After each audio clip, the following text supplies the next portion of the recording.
Hi folks, I wanted to clear up a mistake I made yesterday in the teacher training on use of the teacher website and setting up a blog/discussion board on your teacher site. We'll start here from the main summary page as if you've already logged into your teacher site manager.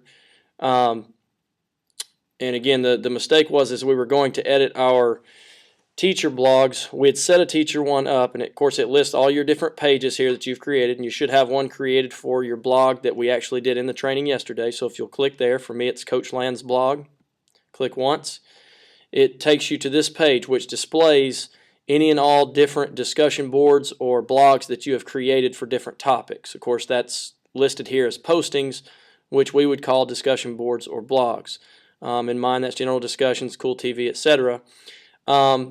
But to set up those commenting rights so that both you and your students can comment, leave a comment, and also reply to one of those comments, you would need to, and this is what I forgot yesterday, you would need to go to the Options tab here, click once, like so, and that will bring up this prompt. Now once you're at this prompt, there's a few different tabs displayed across here. It starts you off under General. Here you have the opportunity to leave a further description if you want. I usually choose to leave that blank. There are some other options here, but I always leave these set at the default setting because that works for me. I usually leave commenting rights and sharing as they are, but the one that allows you and your students to leave comments and replies is Social Settings. Click the Social Settings tab once, like so. Here there are several different options. The big one to allow you and your students to comment and reply to one another is where it says commenting. You want to make sure that you click the box, which I've already done, and it'll leave a check mark like so. The other two that you really want to be sure about, and I mentioned yesterday, is the require approval function. Like they do, I highly recommend that you do this for security purposes. That way you don't have any students putting on any inappropriate material on your class discussion board. It requires you to approve all postings. And then this is one I just decided myself I'm going to also add. What this does, it allows the people leaving a post to also leave their name with their post, so they don't have to type it in the text of the post. There is still the danger that students may put a silly name or something like that. But if you've put this setting, you've got the ability to approve or disapprove of that if you want it posted on the teacher website. The features down here in this portion I tend to leave just like they are. You can toy around with those if you'd like. But once you have set those up, where you have, again, you've got a check for commenting, which allows visitors to leave comments and reply to others' comments.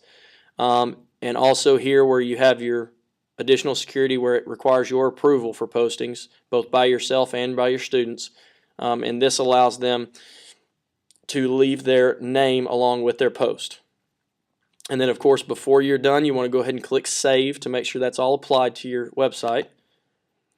That will take you back here to your site manager. To be sure that you've done everything you want and to check it out before you log out of Site Manager, you can go to the View Website tab, click once, like so, and it will kind of show you an updated version of your site within the Site Manager so that you can check and be sure that the changes you made have been applied. So for me, I changed the blog, so I'd go to my Coach Land's blog page here, click once. It takes me to my list of different blogs, and again I'd already set that up to allow for commenting and replies between myself and my students and one another. The one that I had told you could check that would leave their name, that would be here, so that it does not leave an anonymous.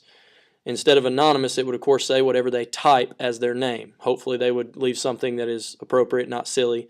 But again, you have the security of approving or disapproving of that if you've set it as such. So I hope this has been helpful in clearing up that mistake I'd made yesterday. I hope you guys got something out of the training, and if you have any further questions, feel free to email me at landr@calhounschools.org, also by phone number. But again, I hope this has been helpful, and good luck to you guys messing around with the website, and I hope you get plenty of good use out of it. Take care. Thanks.